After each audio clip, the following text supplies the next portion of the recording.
guys, I'm super excited for this new YouTube video. So today I'm going to talk about my Caratland experience in March 2025. It was my first time ever attending Caratland, so I'll talk about how it went, but also more about the logistical part, such as how to get tickets. So let's get started. I'll first start with explaining what Caratland is. Caratland is one of the biggest fan meetings that the group 17 organizes for its fans, and is to basically honor them and spend time with them. So the event is usually about 2 to 3 days, and what you can expect during these days is that for 3 to 4 hours it will be a mix of games, MC events, and also show. So it's about, I would say, 70% games and interactions, and 30% is the show. So don't expect going to this event thinking that it will be a full-on concert. It is not. It is, first of all, a fan meeting. So they actually do something similar in Japan, but still it's not Caratland. So when and where is it organized is usually always held in Seoul, South Korea, once a year, and for the dates it kind of fluctuates depending on the schedule, but usually we try to make it as close as possible to the birthday of our fandom called Carat, which is February 14th. But as I said, the dates fluctuate, so for the past few years it has been most of the time in March, but some previous years it has been held in February, and I think in 2024 it was during summer. So it's not something that you can really predict. They don't have set dates. When do they usually announce Caratland? So how it was this year is that they announced it during their last concert during the world tour, and I think it has been pretty much similar for the past few years. And now the question that a lot of people are asking usually, it is which day is more worth it to go? I had the same question, and from what I heard and read, usually what people say is that if you want to get tickets, it's easier to get them, I mean, quote unquote easier, it's easier to get them the first day, because usually the last day of Caratland they make a lot of announcements and it's more emotional. So for example, that's what happened this year. The last day they announced their comeback, but also it was quite emotional because one was enlisting, and so a lot of people wanted to actually get tickets for the last day. So now about the challenges on buying tickets. The first challenge is that it's only one ticket per person, one ticket per day. It doesn't matter if you buy it during pre-sales or general sales, it's only one ticket, and the name of the ticket has to match the name of your passport or official documents. So it means that if your friend is in the queue and they're 100 and you're not even in the queue, they cannot buy a ticket for you. And it kind of makes sense because Interpark and just overall in South Korea, they're now trying to fight the sailors. So that's the way they found to make it work, because I heard that last year, 2024, it was a nightmare because I think there were 1 million or 2 million people trying to buy tickets, and a lot of them were resellers. So that's the way this year Interpark tried to fight it back, is that only one ticket per person, and the name has to match the name you have in your passport. Another challenge is that there is a super high demand for a limited amount of space, and one thing I think international fans don't always realize is how popular the artist is in their homeland. And for instance, 17 is so popular because I was there for a week in South Korea. The number of times I heard this song playing in shops, restaurants, it was just insane. I think I heard more 17 songs than I have ever listened to just during these 7 days. So their presence in their homeland is huge. And of course, it's easier for Koreans to get tickets, not to get tickets, to even attend the event, because obviously as international fans we have a lot of logistical, I guess, issues in terms of buying a plane ticket last minute is really expensive, finding accommodation is not hard and all that stuff. So for Koreans, it's just easier to attend that event compared to international fans. Plus, as I said, they're super popular in Korea. It's an event hosted in Korea, so of course they want to attend it. Obviously, if there were more similar events all over the world, maybe the demand wouldn't be that high. But here, in this case, it's once a year, only in South Korea. A lot of people want to attend, natives and also international fans. And then lastly, another challenge that I kind of mentioned before is that there are no set dates. So it means that the dates fluctuate. You can never really predict when to go, when is going to be hosted, and also where. So again, kind of goes back to what I mentioned previously, buying tickets last minute for people can be really, really expensive.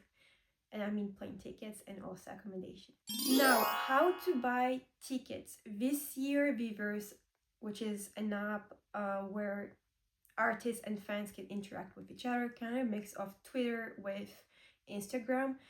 This app announced Caratland, and they also put all the instructions on how to get the tickets.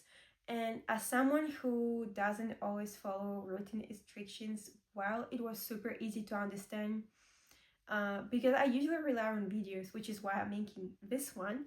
But yeah, it was super easy to understand. I didn't have any issues. I think they did a great job explaining all the steps. And so there are two ways of buying tickets. The first one is during pre-sales. The other one is during general sales. Pre-sales are for official fans, which means that these fans have purchased some sort of membership, and so they do get some advantages, such as getting basically two chances of buying the tickets, one time during pre-sales, one time during general sales if it didn't work during pre-sales, and some other advantages. In this case, the membership, you had to buy it on Viverse, and it had to be a 17 membership. I believe it did cost 18 euros, and just a big disclaimer, it's not because you're buying the membership that you'll get tickets. So many people didn't get tickets during pre-sale, so this 18 years means that you're getting a bigger chance. But it's not something set in stone. It's not because you'll get the membership, but you'll get a ticket. I'm not even talking about floor tickets. I'm just talking about tickets in general. And then the second way of getting a ticket is during general sales, when it's open to everyone. You don't need to have some sort of membership to buy this ticket. So now I'm going to talk about how I purchased the ticket. I purchased it during pre-sale. So all the details that I'm going to tell you now are related to pre-sales. So the first thing that I did was buy the membership on Viverse. And one thing that's super important to mention is that your name on the membership has to match the name on the ticket, but especially has to match the name you have in your passport, because they are going to check.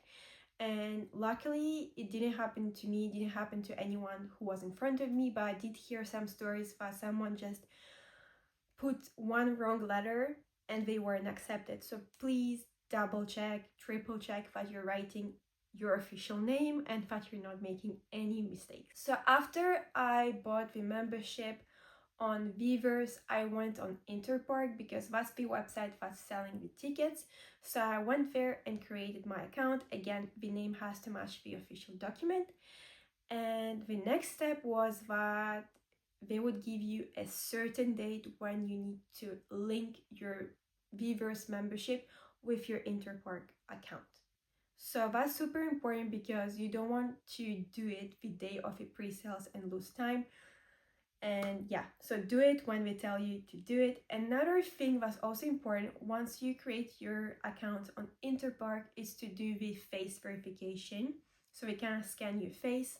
What is important is that during Caratland, you just show basically your ticket and you can go, because if you don't have the face pass, it means that they have to verify your ID, your passport, and it takes way more time, and the line is also huge just to do the passport verification. So if you want to buy some merch or just, you know, get your inside Caratland quicker, do the face pass on Interpark. So once you have your account and membership on Weverse, once you have your account on Interpark and you have linked the two together, it's time for a pre-sales day. So it's hectic. I'll talk a bit more about my experience a bit later, but it's not easy. The website oftentimes crashes down, so that's why be sure that you linked your accounts way before the pre-sales date,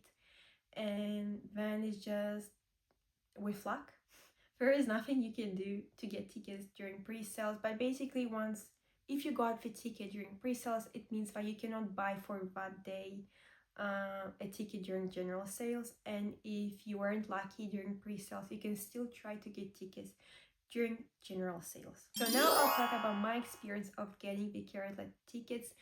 Honestly, it was such a coincidence because my sister and I, we planned this trip to Seoul months prior they even announced Caratland, and we did hear about Caratland, but it never really stayed in our mind because we were like, okay, coincidence of us going to Seoul and also go there during the time of Caratland is pretty much unrealistic, so we kind of never, I guess, thought about Caratland. And here we planned the trip, as I said, months prior the announcement, and that's when it was in February. So we were supposed to go end of March, and in February my sister sees a TikTok saying that Caratland will be during the days we're in Seoul, and during the days we have nothing planned because we had some trips planned, we had some workshops planned, so we were quite busy, but the last 2 days of our trip we had nothing planned. And so when my sister came, she was like, can you believe it? It's such a great coincidence, maybe we should try to get tickets. I was like, oh yeah, sure, show me the TikTok, I want to see it as well. It disappeared. So basically it was a leak of information a day before the actual Caratland announcement. People were split into two groups. Some were saying that yes, it's happening, it's just a leak of information. Others were just saying that it's a fluke, that it's fake, and that you shouldn't believe that information. In our case, we didn't know what to think because, as I said, we didn't know much about Caratland, and we were like, well, the coincidence of being there during the days is too high, probably just fake. And so the next day when we woke up, we actually saw the announcement and it was real. So they announced it during their last world tour concert. And so now talking about how we bought these tickets, well, since it was kind of meant to be, since we were there during the days, we're like, okay, let's give it an actual chance. Let's buy the membership and try for pre-sales, and if it doesn't work, we'll try during general sales. And so it was a nightmare. So a lot of people did complain last year that the Interpark website was crashing down and that you had a lot of issues, but mainly people were saying that because you had so many resellers trying to grab tickets. I generally thought that it wouldn't be the case since they made it so difficult to buy the tickets with only one person buying one ticket, but oh my gosh, this experience was a nightmare. So basically we followed all these steps with, getting the membership, creating an account, and blah blah blah and blah blah blah. But one thing that's important to know is that on Interpark for this event we had to kind of like click on the page of the event, and to buy tickets the page kind of had to recharge because you're pressing the button to verify my account, and only then you could buy tickets. And so I was like, okay, we need to get on the website early, so once the time hits we can click on that button and get into the system and then buy tickets. So that was the plan. The plan was good. The execution was not there because when we tried to go on the website, I'm clicking on the Caratland logo. What happens? Nothing. The page is blank. So the page did charge. The information didn't. So I cannot log in my account. I cannot log in to then be able to buy tickets. It was empty, and so I started freaking out. So I waited for 5, 10, 15 minutes. When I saw no changes, obviously I started recharging the page. Nothing worked, nothing changed. I even tried to then, close all the tabs, close my account. I tried to do it for my phone, nothing. And so I started freaking out because I'm like, well, I guess there are too many people trying to get on the website. And it was the same thing for my sister. Nothing was charging, nothing was working. And then at some point, half of the page shows up. But what doesn't show up? The button where you need to click and log in. Kind of like verify your account.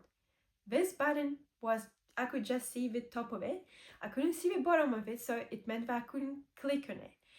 And again, I waited, no changes. And so what did I do? I recharged the page, blank. And since then, nothing changed. So not once did even half of the page appeared.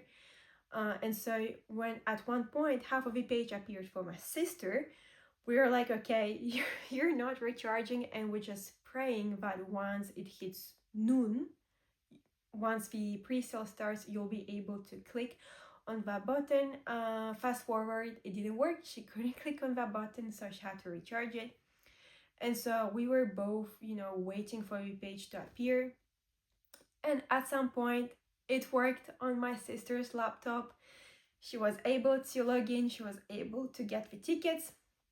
So what I mean by tickets is to get in the queue, and 68,000 people were in front of her. And that's already 20-25 minutes after the pre-sale started. So when we saw that, we were kind of laughing because we were like, there is no way that you're getting tickets, which means that me, who wasn't even in the queue, I was like, there is no way. So after 5 minutes, somehow the page charged. I was able to click on the button to log in and finally queue. So when my sister was in the queue, she was maybe 6,000. I was 68,000. So the limit was to 68. And so I think for hours and hours after, even once we finally managed to get our tickets, you had 68,000 people in the queue. So yeah, it was intense. And once basically we got to the seating map, right, to choose the seats, once my sister got there, she got it pretty much in the nosebleeds because the floor was completely full, everything was full, and she was like, well, I'm just getting a ticket. The most important thing is to be there. I don't know why, I was kind of a bit delulu because once it got to my turn, I tried to go for the floor tickets. I was like, maybe someone canceled. And so the thing is that my sister got so upset, which rightfully so. I was being crazy. She was like, what are you doing? You're not going to get a seat now. And so when I got to her section, it was full. And I was like, holy smokes, don't tell me that everything is full. So no, I was able to get 4th row of the last nosebleed. But I remember that once I got it, I was kind of sad because I don't know why I expected to be closer. And my sister just looked at me and she was like, you're crazy. Like, you're being completely delusional. It's super hard to get any ticket there and you got a ticket. Why are you upset if I didn't get a floor ticket? And I was like, yeah, like, why I'm being delusional? So, I guess it was just like the initial shock of seeing the seats going sold out so quickly, because once I got my ticket, I think 2 minutes later a lot of people start saying that they weren't able to get them. So I'll put a picture of where we were sitting. Honestly, it was still great because we could see this ocean of light stick. It was beautiful. So honestly, if you're going to Caratland for the first time, the most important thing is to get the tickets. Don't be like me, just take any that you see. Maybe if you already been to Caratland or you've already seen 17, maybe you can try for floor tickets. But for us, it was the first time seeing them at all because we are European Carats, so we know the struggle of seeing them in person. And yeah, the most important thing basically was to get the tickets, which I understood a bit after when the shock came off, because yeah, the experience was honestly tough. It was tough to get the tickets, and all the logistical part was not it. And an important thing is that you're getting the confirmation that you purchased the ticket. I think it was maybe 17.5 euros, which is not expensive at all for knowing what it is, knowing what huge event it is. It's honestly not expensive at all. And so once you get the confirmation, you need to go on the place. So during Caratland, you need to go there and get the pass to enter, because you're not getting the actual ticket. You're just getting confirmation that you bought it. So now talking about my experience during Caratland. So we bought the ticket for day one. I don't think I mentioned it, but we bought it for day one because we're like, okay, we're not fighting for day two. So many people want it, and yeah, so many people wanted that during even the first day of Caratland, people were on the queue, and you still had 70,000 people on the queue for day two. So, and I remember, being curious even after getting the tickets. I was like, oh, let me check like 10 hours after, right? How long is the queue? You still had pretty much 50, 60,000 people in the queue. So it shows you that if you get a ticket, no matter where you're sitting, you're lucky. So yeah, you can only imagine the number of people trying to get tickets for day two during the actual Caratland. And so the experience was amazing. How did we get there? We actually use a special shuttle that works for taking people to concert. And we discovered it by accident because we posted a TikTok saying that who else is going to Caratland, and an American Carat responded, and so we started chatting, and she was like, oh, I'm getting this sort of kind of like shuttle to the concert, do you want to take it with me? And the shuttle, I believe, cost 80 euros back and forth, and it was so worth it because honestly, the concert finished, the fan meeting finished super late, so having someone pick you up was super useful. So we started from Myeongdong and we got back to Myeongdong as well, and it was super smooth, the whole process from getting there and getting back, because the number of people going to this event and then after is insane. And it's finished super late, so be mindful that, for example, the metro is not working late at 9 in South Korea and Seoul. So we would have been stuck most likely, because even though we stayed in Insadong, it was just a 20-minute walk from Myeongdong to our hotel, and the walk was super nice actually and super safe. So we took this shuttle actually super early in the morning. We had a choice between, I believe, 2 p.m. and 11 a.m. and most people chose 11 a.m. So we're like, okay, we're going also at 11. Thank God we did that, because once we got there, the line was huge to verify your ticket, because as I said, you don't get an actual ticket, you just have the confirmation that you bought it. The line was so huge, but oh my gosh, when it was actually 4 p.m., it was even worse. I've never seen so many people in one place. And if I was complaining about the line we had, it was nothing compared to the one later in the afternoon. So if you go to Caratland, go there early. And I'm not even talking about the lines for the merch, because I was able to get the anniversary light stick, and that was also a challenge because, oh my god. First of all, my challenge was to even get my confirmation of a ticket approved. So how it was is that once you get to the place, you have several lines to check your confirmation ticket, right?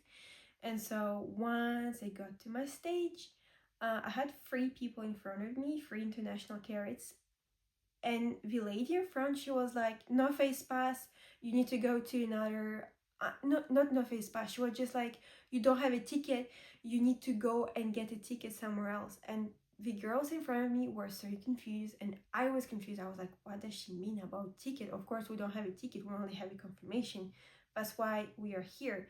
And so I queued for so long for the lady to just send me back, being like, oh no, you need to go to another queue. And I was like, what are you talking about? So I went out and I went to my sister, to the other international carriers that were with us in the shuttle. And I was like, did you guys get in? And I see they have, the photo cards, they have, you know, proof that they got in. And I was like, wait, you got in? How? And they're like, what do you mean how? We just, saw our ticket, like the confirmation, the passport, and that's it. And I was like, wait, why did they send me back? And so I told them the situation, and then I realized that what the lady meant, I guess it was just a, communication issue. She meant that, oh, if you don't have a face pass, then you have to go to another queue to get checked, your passport checked and everything.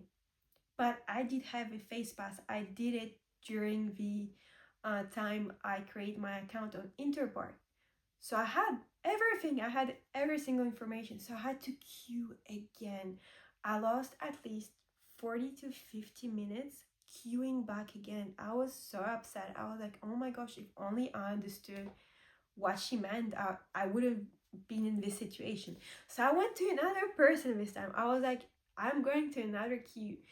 And this time the lady was like, do you have a face pass? I was like, yes. And the thing is, what was annoying is that you could see on my confirmation ticket that I did have the face pass. I did it. So I don't know how the other girl missed it, but yeah, that was kind of a nightmare. And so while I was queuing there, my sister went into the queue of a light stick, which was endless. And I was like, there is no way but I'm getting the light stick, because I was like, I won't make it. You just have so many people. But I guess even though they said that it's a limited stock, they still had a lot of them. I guess their goal was to sell as many as they could, and especially for the stadium to be full of light sticks, which they succeeded to do. So I got the light stick, which is super pretty. I was so jealous anytime I was seeing people with a light stick and I was stuck in the queue to just get in. I was like, oh my gosh, if I don't get the light stick, I will be so sad. But yeah, everything worked out, because the way you could buy the light stick, the first way was during pre-sales. Again, pre-sales. So you could get it, you could buy it within 3 or 2 kilometers within the stadium at a certain time, starting I think 10 a.m. or something. And in our shuttle, we're actually hoping of doing that, but once we sat inside the shuttle, we looked at our phone and it was already sold out. So we're like, okay, that's not a good start to get a light stick. But yeah, it was during pre-sales you could only buy one, which we didn't know, because when you were actually queuing at Caratland to get the light stick, you could buy more than one. So knowing that I wasn't able to get through the verification the first time to get just inside, it was helpful that my sister was able to buy the light stick for me. So yeah, everything worked out. And then just to sync the light stick, you had a certain booth where you could do that. So that was really smooth, it was really easy. And then it got time to go to the stadium, and it was really easy. I found my seat super quickly, and I was really lucky because the carrots around me were super nice. We exchanged freebies and gifts, so it was a really great experience. One thing I wanted to mention is that on Vivers and on Interpark, we did mention that you cannot record, you cannot take pictures, you cannot do basically anything with your phone or camera. Let me tell you, the number of people that came with professional cameras, multiple devices. So literally some girls next to me, they put a huge iPad or some sort of tablet to record the event. They also had their phone to record it. So some people literally just put the camera and record the whole thing, and no one told them anything. So I also took some videos, not to that extent, but yeah, so don't feel shy to record your idols. But one thing that was upsetting is that I think you had 4 floor sections from what I remember, and 2 of them, oh my gosh, they just didn't use their light stick. They were only on their phones, so you know, it kind of looked off, especially once the sun set down. There was a whole section that was pretty much empty. Like, it looked empty because they weren't using their light stick. And then another thing that I did notice is that some seats on the floor were empty. So I guess resellers still managed to get some.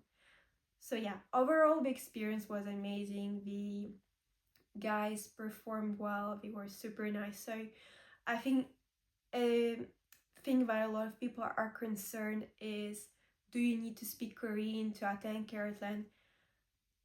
Kinda. I mean, you'll understand the games better, you'll understand the interactions better, but you know, if you're going there for the vibes, you'll enjoy it as much as any other person.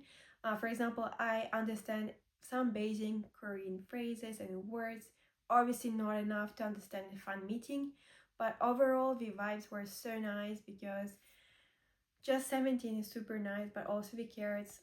It was honestly an enjoyable experience, even as someone who doesn't speak Korean fluently. So yeah, I still highly recommend going to Caratland, even if you're not fluent in Korean. So that pretty much sums up my experience at Caratland and all the logistical part. I hope that it was helpful, and I hope that for those that want to get Caratland tickets for next year, this video will be useful, and see you guys in another video. Bye!